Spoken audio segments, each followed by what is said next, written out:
Thanks everybody for joining. My name is Joe, and I'm a sports scientist and coach at LEOMO.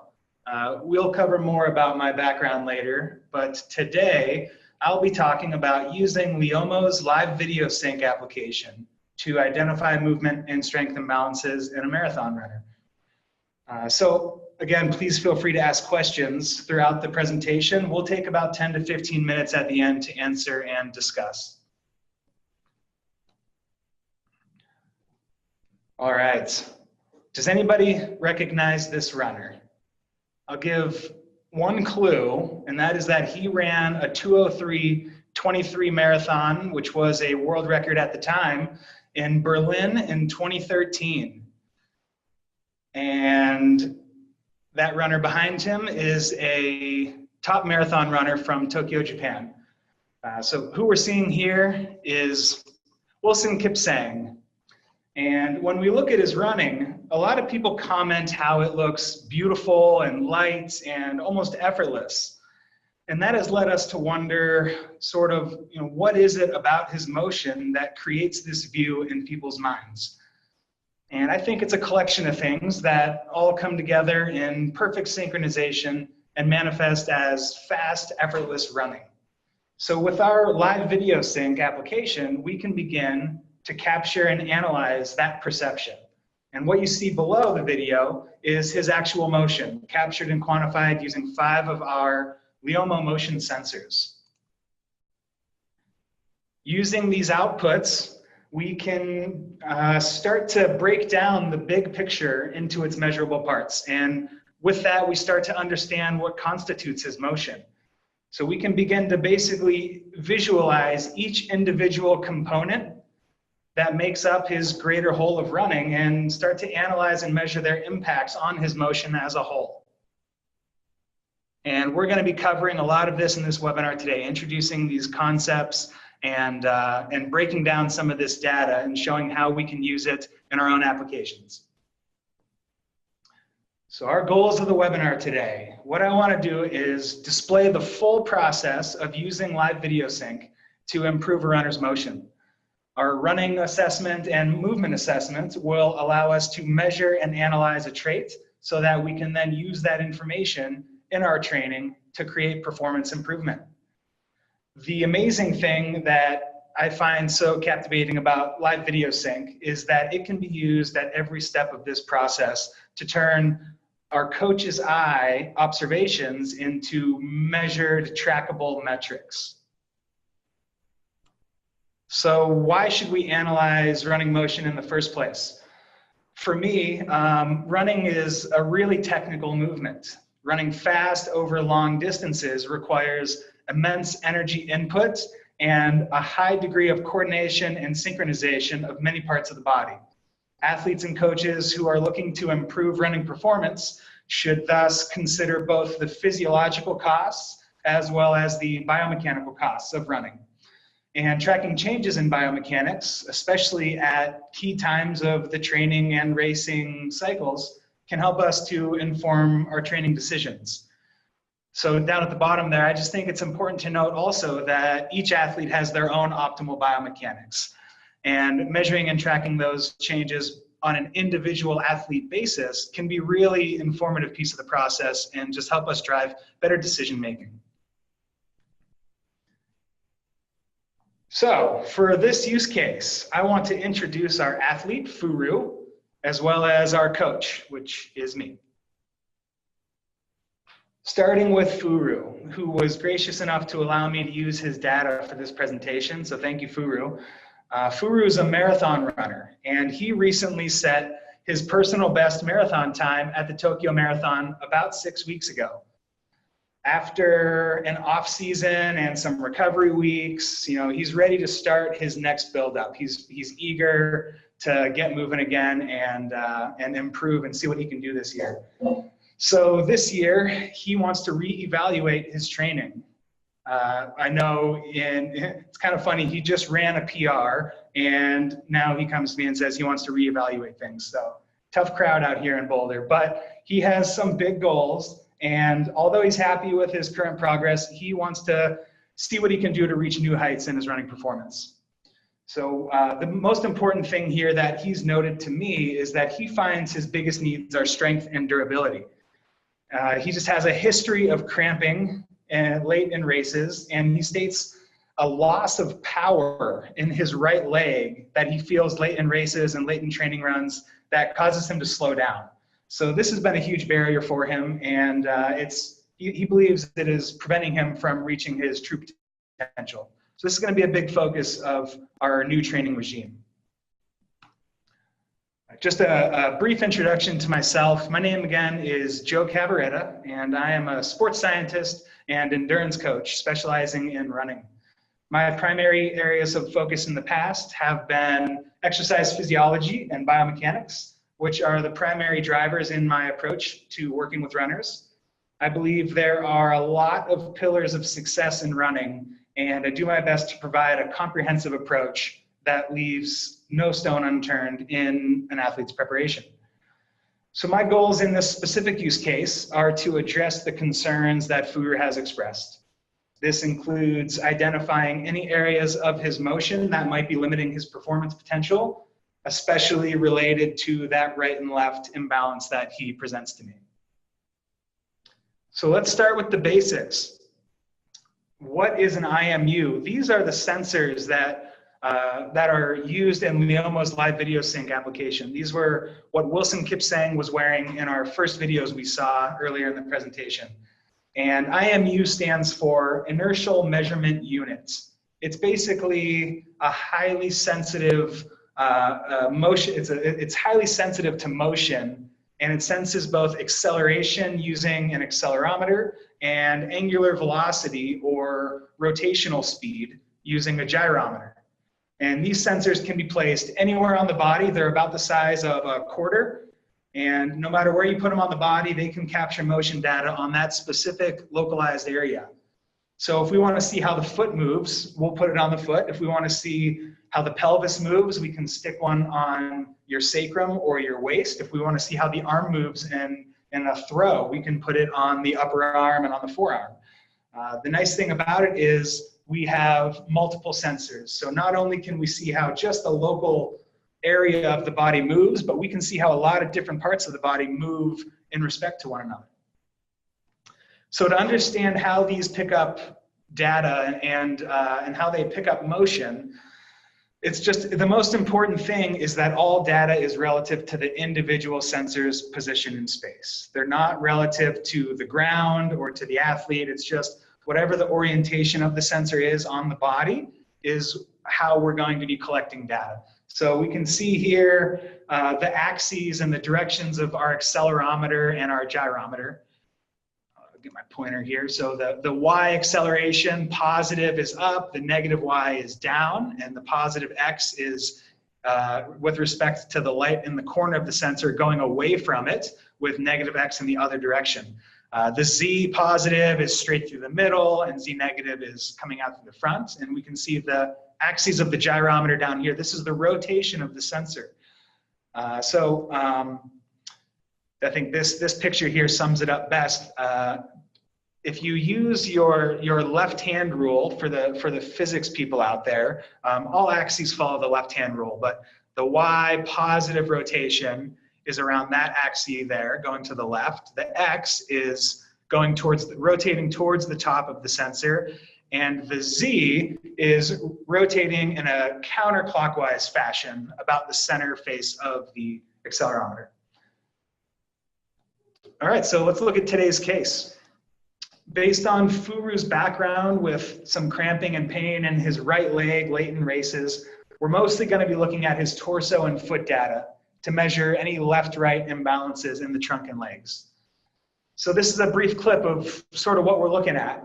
It's a little bit noisy right now down at the bottom. We're showing multiple sensor outputs down there overlaid on one another. What we're going to do moving forward is dig a little bit deeper into those, clarify one at a time what we're seeing.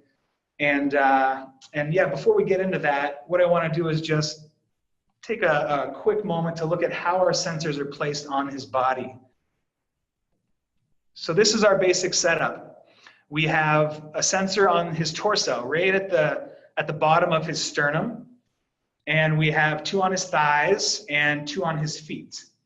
All 5 of those sensors are going to be collecting individual motion data, and it'll all display on our live video sync screen. And our specific focus of this presentation is going to be mostly his torso and his feet, and I'll cover why later, but it's also important to note the orientation of the sensors. These sensors are all facing upright, and actually, contrary to what the picture shows here, these sensors on his feet are actually also facing upright. Just didn't have a good picture that showed that. These are the behaviors or the motions that we're going to be looking at from these sensors. So within these sensors of interest, we're going to be looking at, on the chest, gyro Z, which is going to measure the rotation around his center axis, sort of going in a clockwise fashion around his chest. The feet are going to measure acceleration Y, which is going to be looking at sort of the forward, backward, / up and down movement of his feet. So let's just take a look at the initial observations. When I'm starting looking at an athlete's motion, what I like to do is just watch how they run or watch how they move. And there's really no specifics here. I just want to try to get a feel for the gross movement patterns. I'm not paying any attention to the colorful data yet or any of the sensor outputs. I just want to get a sense of what is their natural movement pattern, and maybe look at a few key areas of the body, including the rib cage, the hips, and the feet. And so what I had Furu do on this specific day was just run at his normal, sort of most recent marathon effort at our LEOMO Performance Center in Boulder while collecting LVS data. If we slow things down and take a look at his motion on high-speed video capture, which is my next step. So we start with just sort of gross visual observations, and then we'll slow things down and take a bit of a closer look with the high-speed video and sort of see if we can look a little bit closer into some of those initial observations we made. LVS has a great feature to slow the video down as low as 2 frames per second. And so what we initially visually identified appeared to be an asymmetric collapse of the torso on the right side. And you can see here when Furu's in left mid-stance phase, he has this nice stacked torso and hips right over his center of gravity. When he is in mid-stance phase on his right foot, we see this sort of lateral torso collapse happening, possible lateral contra hip drop on the other side happening simultaneously. And this little bit of a rough diagram here is my best visual to sort of display what I'm seeing. So these are going to essentially provide the first steps of our analysis and what we're going to look into. So just to summarize those initial observations, where should we investigate? Based on what we just saw, where are we going to start to dive into this a little bit deeper? I think using our visual observations to drive our slow motion observations is a great first step, and then using those slow motion observations to drive our raw data and motion data observations is our next step. So based on this, it appears that there's an asymmetrical collapse of the torso on the right versus left side. So I want to look at the torso gyro Z data and the foot acceleration Y data. And why those specific 2 outputs? Because the foot acceleration Y is going to give us a timestamp that represents foot strike. It's the highest foot acceleration.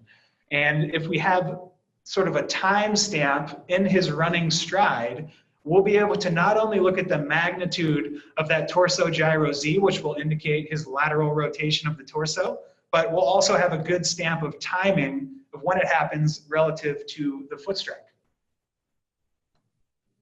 So let's look at just the foot acceleration Y first. In this view, the darker blue line below is his left foot, and the lighter green line is his right foot. And each one of those sharp acceleration peaks is associated with Furu's respective foot striking the ground.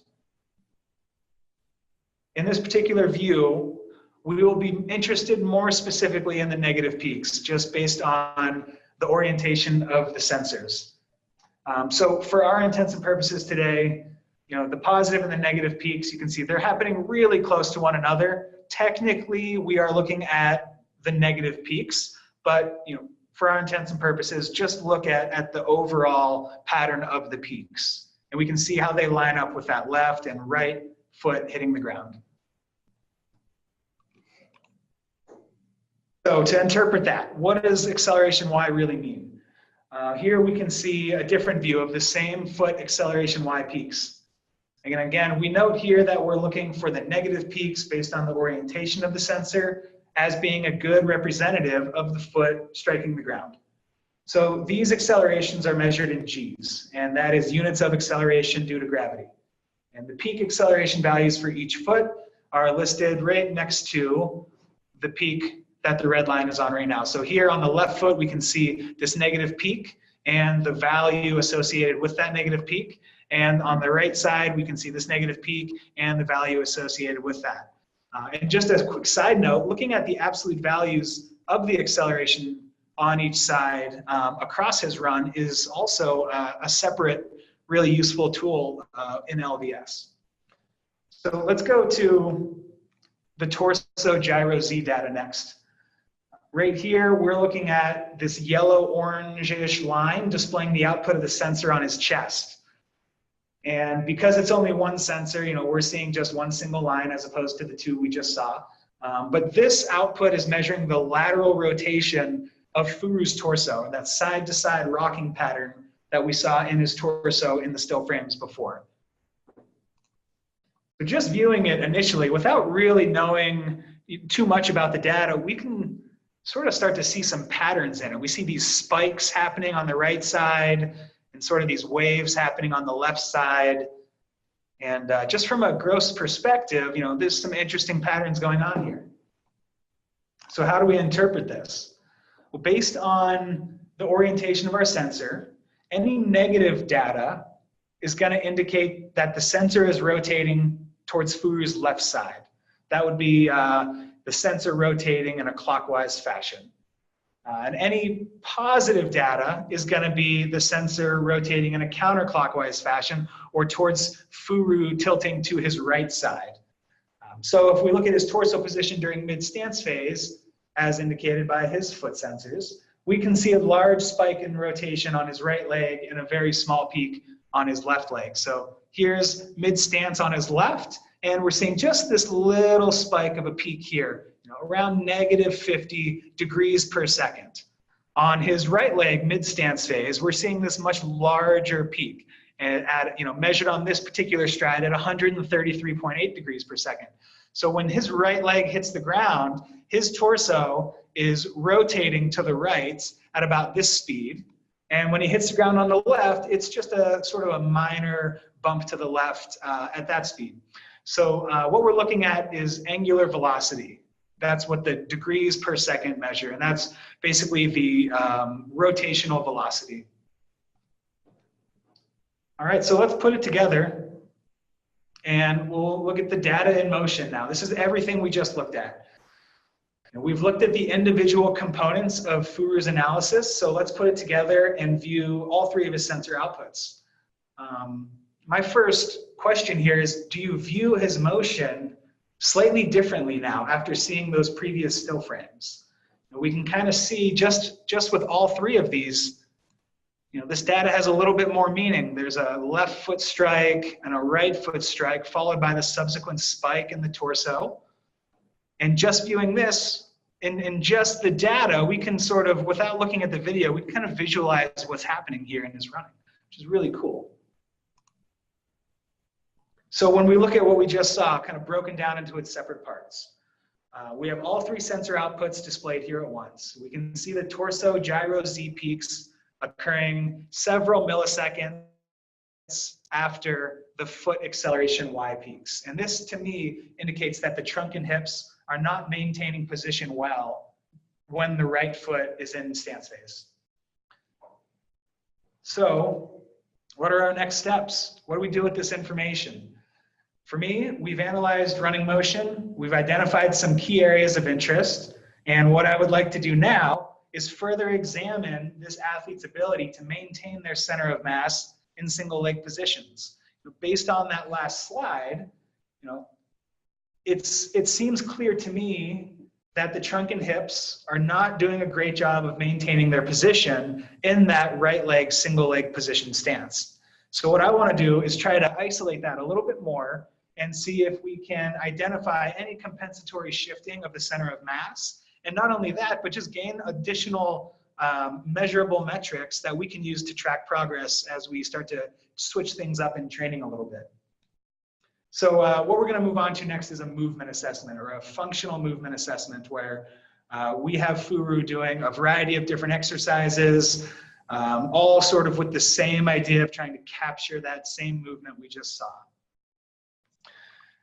So how are we going to place the sensors for this movement assessment? Based on the trunk and the torso and the hips being our key areas of interest, I'm going to place a torso, or a sensor right on Furu's torso again in that same sternum position. And this time I'm going to put one right on his pelvis, just right about at the top of his sacrum. And in a variety of single leg positions, we want to see how the torso and the hips move together, what kind of sensor outputs we're collecting, and what motion we see from his center of mass. The specific behaviors that I'm going to display today are the torso acceleration Z and the waist gyro Y. This acceleration Z is going to show basically the forward acceleration of his torso as he begins different hip hinging movements. And the waist gyro Y is going to measure rotation around basically the spinal axis of his body. So, capturing compensatory shifts. For our time limit today, I'm going to focus on just one exercise, and it's an unloaded, basically a single leg Romanian deadlift with a reach. And so, you know, what do we see here in this first phase of the movement? We're talking as soon as Furu's left foot leaves the ground. This is within, you know, the first couple milliseconds of his movement. For me, what we observed right here is the most telling feature of the entire movement. And it's also one that I was able to capture with the motion data that it was really difficult to see just from the naked eye without this data. So in this movement, we are using, like we said, the torso acceleration Z to indicate when the movement starts. So if this is our baseline for acceleration Z, and as soon as he starts tilting forward with his pelvis and chest, we're going to see that acceleration Z increase as he's moving his chest forward. We can indicate the start of his movement being right here at the very start of that increase in acceleration. On the waist gyro Y, what I'm seeing is as soon as that motion starts, we can see a big negative spike in the gyro Y output. And what this indicates is that as soon as he lifts his foot and starts to tilt forward, he immediately has to shift his hips towards his right leg, basically to shift his center of gravity over that standing leg and reduce the amount of resistance that's on the lever arm of his hips. You can see on his right side, this big spike is prominent at the start of each of these reps. And on his left side, just even visually looking, his hips are a little bit more square. We're not seeing this opening of the hips happening. And what I would describe this gyro Y output is just normal variation of the hips along their axis. So a clear discrepancy there that seems to capture what we were seeing in our running movement. Looking at the end of the movement, in this slide, I'm just displaying the end position of the eccentric phase of this movement. And visually, we can see some additional compensatory shifts of the center of mass. When Furu is standing on his right leg, the left leg shifts behind his standing leg, and his torso is sort of swinging out also towards that standing leg. These features are not present when he's on his left leg. We see a much more linear drive of the lifted leg towards the back wall there, and a much more level and squared torso and hips. So these observations are just sort of are capturing further what we were seeing in his running and providing us with some additional actual quantified data to be able to compare against as we progress through some exercises and through some variations in his running training.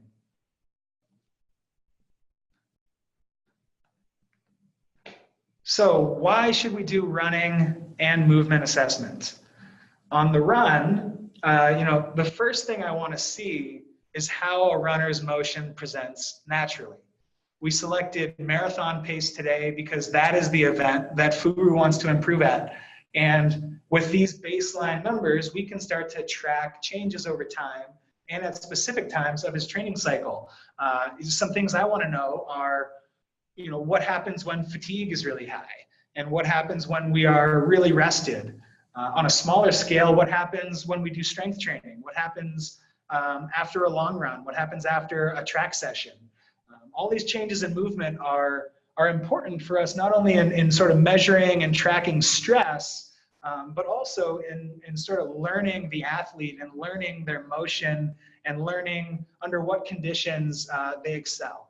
So I like to see the run first, and it's just a side note here to always consider the environment and surface conditions as they relate to training and racing. So today, we wanted to get baseline values at marathon intensity effort. Of course, we did it on the indoor track at LEOMO, which is a little bit different than running a road marathon. But for our intents and purposes of displaying this data here, we used that. But we also went outside and did some motion analysis and some tracking on real road conditions. So that's an important detail. With that, then we can use live video sync to identify our areas of interest, and we can quantify our visual observations and view details that are not detectable with high-speed camera. That right there is what I'm most interested in. I can make my visual observations, and I'm familiar with my visual observations, and I can take some video and slow it down and look at certain details that are interesting to me. But one thing I find challenging is that it's the things that I can't really capture on a high-speed video camera that are sometimes most relevant to progress and to our training decisions. So being able to take our observations and put actual measurable quantities on them, objective measures, are what's going to enable us to compare and to reflect and see if what we're doing is actually addressing what we think it is and actually making improvements in the areas that we need. And then finally, the movement assessment. This is for me to gather additional information and just confirm what I think I'm seeing. The goal is to address motion as it will relate to and improve the athlete's running performance. So we don't just want to, do a movement assessment to do it and just do a bunch of random exercises that we can do in a gym. We want to go a little farther. We want to try to think about what it is that we're observing and what it is that we want to capture in that movement to be able to clarify it and quantify it more. So giving specific thought to what exercises you're using and how you're choosing them based on athletes' strengths and weaknesses are going to be really relevant to ultimately relating it back to the goal, which is improving running. So our final point there is just it allows us to obtain isolated motion data, and that helps us drive our intervention and track progress. So here's just a quick, really simple diagram of training updates and next steps, just to summarize the training program. So these are a couple key components that we will be introducing to Furu's training program.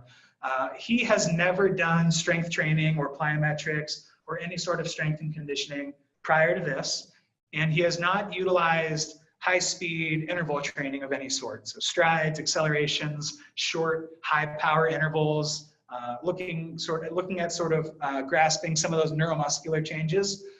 Those are all completely new, so we're going to start to integrate those, as well as some different types of strength and conditioning programming, just to help develop his core and hip strength, develop a little bit more motor control of his spine and hips, especially in those single leg positions, and also some maximal strength and plyometrics to develop some leg stiffness. The reason for both of these components, for me, I like to introduce some specific types of running workouts concurrently with the strength and conditioning, because when we're in the gym, when we're working on some of these exercises, we want to make sure that we're getting the maximum They have benefits that are definitely specific and applicable to running. But I think it's important to take what we do in the gym and sort of convert it into our real event and start to put these changes into the context of what we really want, which is improved running performance. So we'll take some of that maximal strength and some of that elasticity we're training and some of that motor control, and we'll start to put it to the test under high speed conditions, uphill strides, fast accelerations, high power intervals, and start to translate some of that neuromuscular control he's learning here and put it into the patterns that he's going to encounter when he's running. Our success criteria, how are we going to know if he improves? Well, we'll be working together over the next several months and implementing some of these changes. What we'll be looking for is a new marathon PR, of course, but looking a little bit closer, we're going to be trying to target reduced oxygen cost of running at a given race speed. That's really important. That's economy, and that's what I like to call free speed, when we can run at the same oxygen cost and get more speed out of it. Then that's something that anybody can theoretically do. Just with the right training interventions and with the right targeted work, we can start to become more economical, more efficient athletes. And the big one, number 3, is going to be certainly the elimination of cramping and Furu's noted pain and loss of power in his right leg late in races and training runs. So this, in a couple months, we'll report back and see how things are going. Try to keep a running tab of all of our progress using live video sync and all the stats and metrics we collected. And we'll hopefully come out of it with a really big marathon PR. So thank you all for joining and watching this. Please comment if you have any questions. If you want to talk more about live video sync or about any specifics of this presentation, you can email support@leomo.io, and I will receive any of those emails and we can talk. You can find this webinar saved and recorded and posted on several of our social media channels here: Facebook, YouTube, Twitter, Instagram, @LEOMO Labs, and also on our website, www.leomo.io.